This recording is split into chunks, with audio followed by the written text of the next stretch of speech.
Hello and welcome to your week 4 video for EGR 115. Here's the look at your week 4 assignments. We're going to review the test number 1 key. We'll do that right now in the video. I want you to continue researching your presentation number 1, and you are going to present those in class.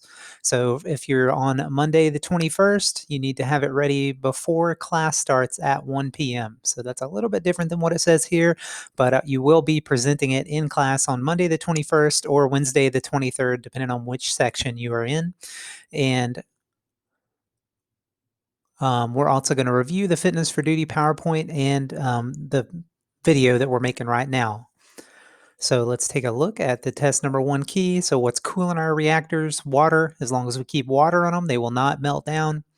Are the primary objective working in the nuclear industry is to protect the health and safety of the public, and preventing human performance errors is how we're going to do that. But the primary thing is going to be protecting the health and safety of the public.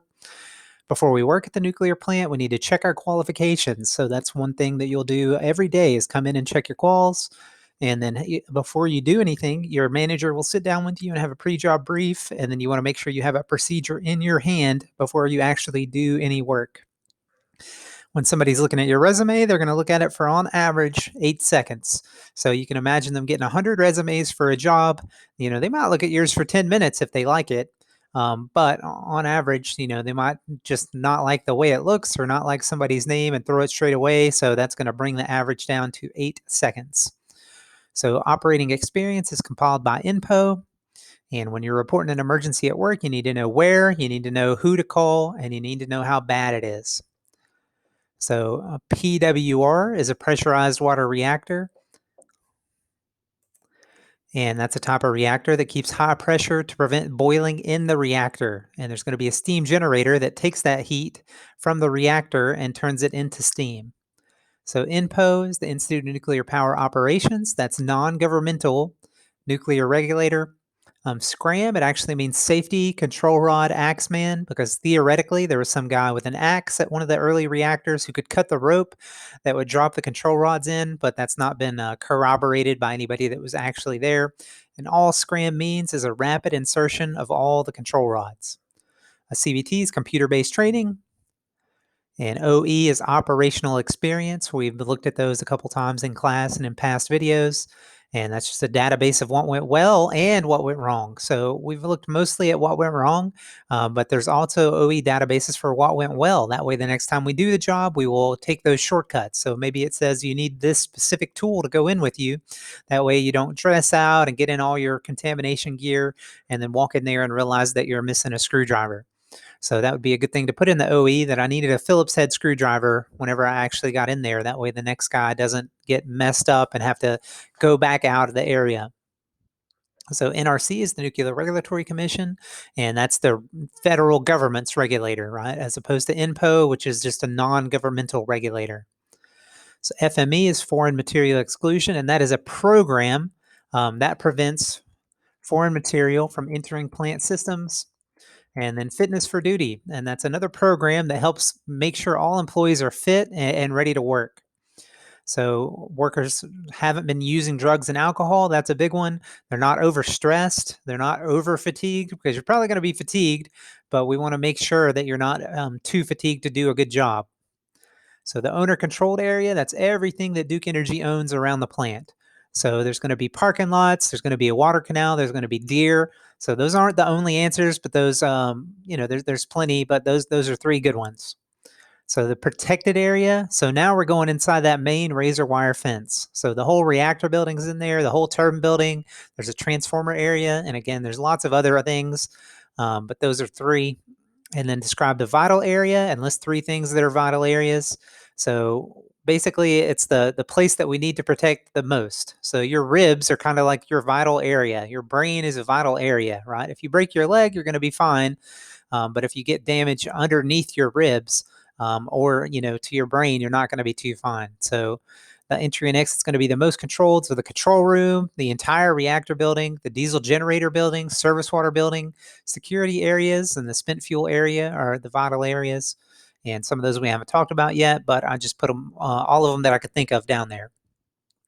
So, who are the critical groups? Security and operations. They get extra background checks, they get extra time with the psychologists and things like that. So, name 5 employers for students in the nuclear program. You can put pretty much anywhere: Duke, GE, BHI, Sonic, CFCC, because I'm a nuclear worker, right? Dominion, the federal government, Southern Nuclear, Exelon, lots of choices. So, name 3 reasons to increase the use of nuclear power. Again, there could be more. Lots of uranium. We have, not an infinite supply, but a lot. And even once we run out of uranium, we have other things that we can use as well to make fission.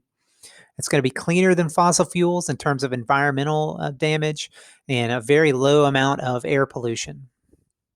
So, why should we stop? Nuclear weapons, nuclear waste is a problem because even though we don't produce a lot of waste, that waste is dangerous for a very long time.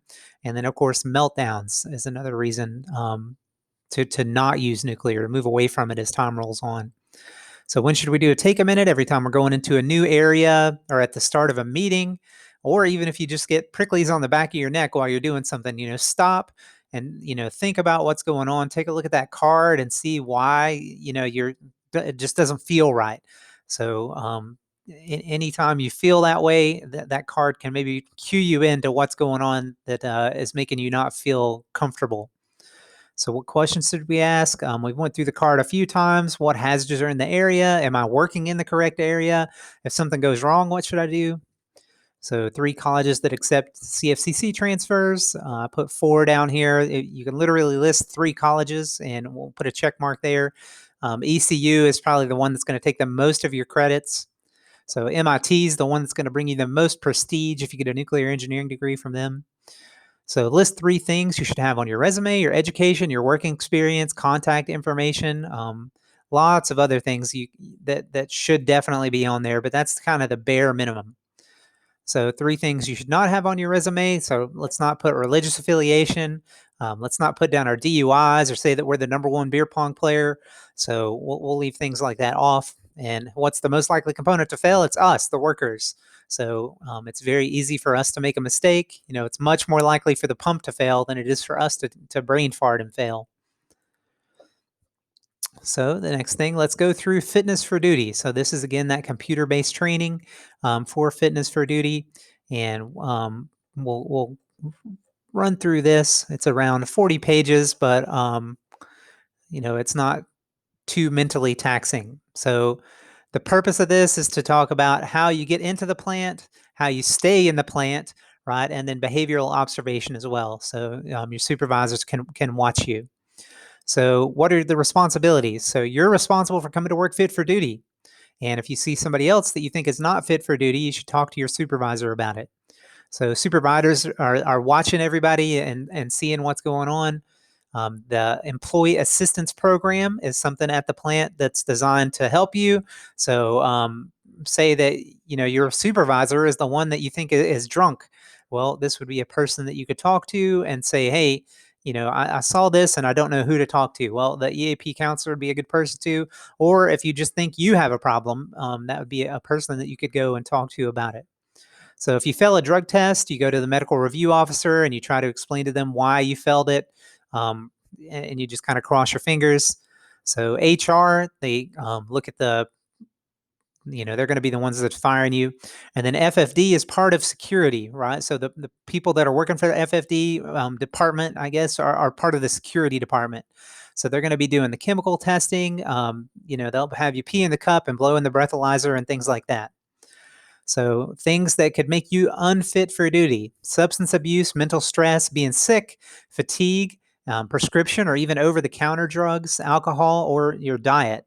So during an outage, a lot of these things kick in because you're working 70 hours a week, and you don't have enough time to get good food. After work, you went and drank, so you're not feeling that well, right? You start feeling this physical and mental fatigue and things like that. So it's not just alcohol and drugs. There are lots of other things that making you unfit. And here's some statistics, but basically say don't do drugs at work. Twice as many absences and twice as many mistakes. So substance abusers cause 500,000 serious injuries from auto accidents in America, and that's half of the traffic deaths are because of DUI or something like that. So drug sales, you can't stereotype a drug dealer. You know, don't try to be MacGyver or Columbo or some detective either. If you see something, just ask your supervisor what's going on. So do not walk up to somebody that you suspect is selling drugs and accuse them. So cannabis, I think everybody is aware of that in 2020 and kind of what it smells like and what it looks like. You got bloodshot eyes and wide pupils. Again, don't confront people on things like this. So depressants, alcohol is one, and then there's lots of prescription drugs that are also depressants. And they might have hangover, slurred speech, be confused, and things like that. So narcotics for treating pain. So opium and heroin and things like that. We have kind of an epidemic going around now with opium or opiates. So people that are euphoric or drowsy. So that's kind of the whole spectrum there. So stimulants over here, we have some kind of white powdery substance. So lots of different forms that can come in. And then hallucinogens. So that one's pretty obvious. If somebody's at the power plant on LSD or PCP, I think it's going to be pretty easy to figure out what's going on with them. They're going to be having delusions, poor coordination, poor perception of time, and things like that. So here are your questions. Make sure you go through and answer those. Some of those will be on the test. So mental stress, this one is a lot more common in the power plant than drug use. So, the more strain and stress that you're going on under the outage, the more irritable you can become. You get more chronically fatigued, and you might start to cope with this by drinking more alcohol. So I encourage you during those outages to stay away from the people that go to the bar every day after work. So whenever you're not doing outage work, you can do whatever you want. But during the outage, when you're working 12-hour shifts, adding into that 2 hours at the bar at the end of the day can really mess up, your life. So find a good coping mechanism. Maybe you like to play video games, or maybe you like to play basketball or go for a jog or something. But don't use alcohol as a way to cope with your stress, because that's a self-defeating cycle. If you're sick, if you have a high fever, or you're taking some medication for some sickness, that can definitely make it so that you are unfit for duty. So fatigue, I've used this one before. They asked me to stay for another 8-hour shift, and there was simply no way I was going to be able to make it through. And it impairs your mental and your physical capabilities. So if you're unfit, just tell your supervisor that you cannot do it. Right? I had been there already from midnight until 8 a.m. They wanted me to stay from 8 a.m. to 4 p.m. And there was simply no way that I was going to be able to do that and stay awake. So that cumulative fatigue builds up. You get apathy, and your short-term memory is not working as well. You might start getting muscle and joint pain, headaches for sure if you haven't slept, and exhaustion after exercise. So physical signs, right? We all know physical signs of fatigue. Your memory's just not working as well. You don't have as much energy as you usually do. So make sure you're getting plenty of sleep during these outages. So fatigue can be caused by a lot of factors, and every one of these, think about the outage. So physical activity, are we going to be doing that in the outage? Yes. Are we going to be working long shifts? Are we going to be working maybe night shift or some other thing? Yep. Is our shift going to change? Absolutely. So lack of rest during breaks. So even when you are sitting down on your break, you might not get as much rest as you want because you're getting ready for the next shift that you're going to be out on the refuel floor or wherever. Your sleep can be disrupted for sure.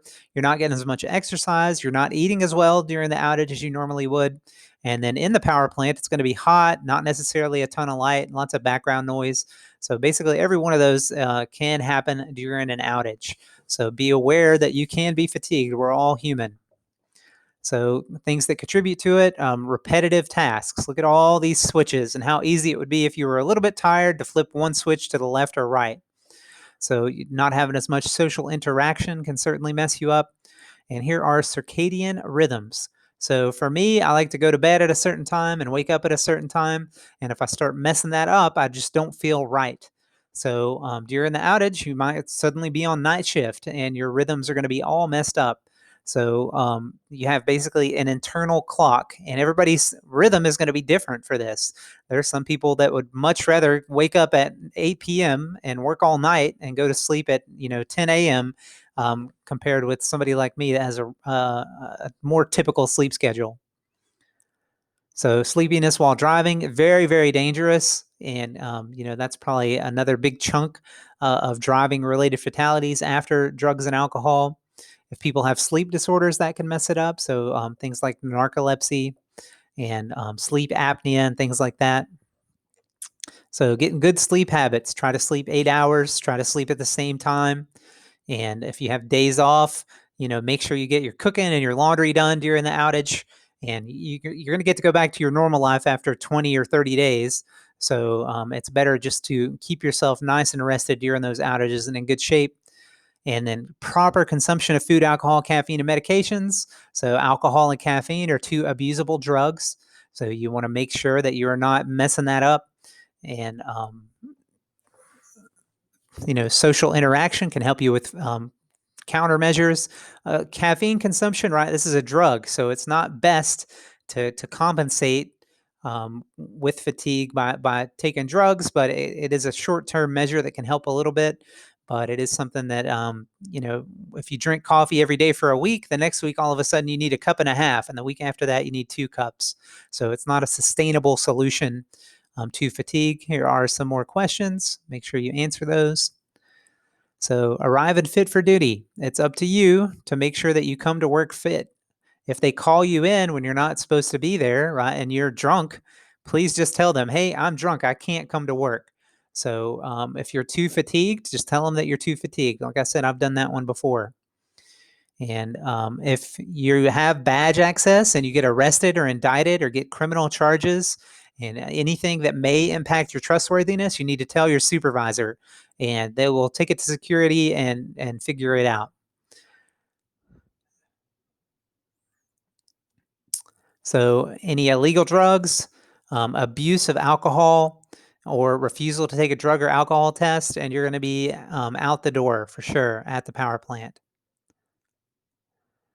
So things that can affect your performance, changing medications or taking a medication that you're not used to. Significant personal problems can affect your fitness for duty.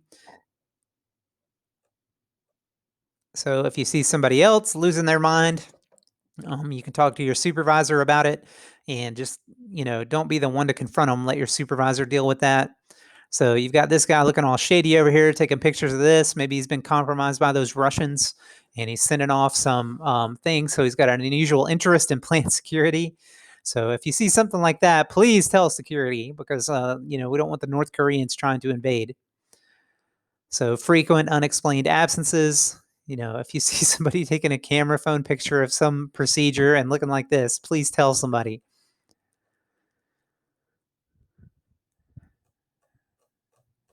So here are some more questions. So observing and documenting. So that's going to be up to your supervisor. And I've had this one kick in on me before. So I was really tired one day and I drank 2 cups of coffee and my supervisor came back in there and handed me a procedure and I jumped up ready to go. And he was like, whoa, whoa, whoa, that's not normal for this guy, right? Normally I would sit there and read the procedure and make sure that I understood everything. But this time I was gung ho. And he actually stopped me and he was like, do you feel okay? What's wrong with you? And I was like, oh, I drank 2 cups of coffee. So, right, he was doing his observing and he may or may not have documented that like, hey, every other time this guy's done this way. And this time he jumped up and was ready to run out of the break room and go tear it down. So if it's your friend, you can always talk to him and see what's going on. But, if it's that guy up there that's taking shady pictures for the Russians, well, let's forget about that. So every year, your supervisor will sit down with you and just do the annual review like any other job.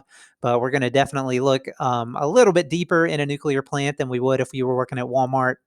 So we want to make sure that, if you spent 3 months in Russia, we might ask some questions about that. So your badge can be revoked if, any of these above conditions are met. So illegal drugs or alcohol, you want to tell your supervisors again. If somebody is hostile, it's not up to you to stop them, right? We have plenty of people in the plant with guns that are well trained and can deal with any issues like that. So if you see somebody trying to get into the control room to force their way in, just call security and let them deal with it. It's not up to you to figure out what's going on there. Let security come and deal with it. So here are another page of questions. Please answer those. So the employee assistance program, we have some counselors. They can refer you to substance abuse providers. They can get you the answers that you need inside the plant, like if your supervisor is the one that you suspect of drug or alcohol abuse. So, HR is generally there to protect the company, and the employee assistance program is generally there to assist employees. So, the behavior operation or observation program, we talked about that a little bit. And aberrant behavior was me when I jumped up and ran out of the room. So, just basically, aberrant means a change in behavior. So you behaved one way for a long time, and then all of a sudden something has changed it. It could be your health, social interaction, work performance, anything like that. So this poor fella is trying to drink the coffee to catch up, but maybe his wife has told him he's going to divorce him, or maybe his dog died. Something from a country music song happened to him, and that's what's affecting his fitness for duty. So social interaction changes. People that were normally social are now not, or somebody that used to always be truthful is all of a sudden being very braggadocious and starting to lie about things, playing pranks and stuff like that. So work performance changes, working a lot faster or slower, making more mistakes, bends or breaks the rules, forgets important parts of the task, calling in sick all the time. So lots of different things that they are going to be looking for to potentially ask questions about. So chemical testing, they are going to test you for drugs and alcohol at the power plant. They will do it the first day that you show up at the plant, and they will test you randomly anytime that they see fit. They can also do it for cause as well. So if something happens and you smush your finger or you smush your buddy's finger, they can choose to come in and have you take a drug test at that time, right? Post-event testing. So anything that's an OSHA recordable is 100% going to get you drug tested. So things that are death of you or a coworker, a lot of days away from work because of that injury, right? If you take days away from work because of an injury, that's going to be an OSHA recordable. And medical treatment beyond first aid is going to be an OSHA recordable. If they have to change your job, then that's going to be an OSHA recordable, or if you pass out. So this is one of those things that's going to go on a form and get sent to OSHA. And if any of these criteria are met, they are definitely going to drug test you. If you're dead, they probably won't. So what are they looking for? Drugs, right? There you go. There's a nice, neat list of drugs, and they all stay in your system different amounts of times. Alcohol, if you go and drink for 2 hours after your night shift and you go home and go straight to sleep without drinking any water, you may blow in the morning. Basically, what's allowed is a 0.00. So if you blow a 0.03 or something like that, you are not going to have a job anymore. So make sure that if you do decide to go blow off some steam and go drink, that you, after you're done, you drink a lot of water before you go to bed. So all nuclear employees need to have a questioning attitude. So just like the Olympic athletes, you see them all the time. They pop positive for something and they didn't realize that they were taking it. So that can happen with us as well. So something like poppy seeds. So those are made from the same thing that makes opium. So if you eat a ton of poppy seeds every day, that might be something that makes you test positive. And there are false positives. And that's why there's a medical review officer that can look at it and try to help you out.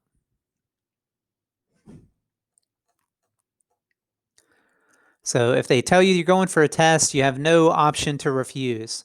If you refuse, that's failed and you're no longer going to the power plant.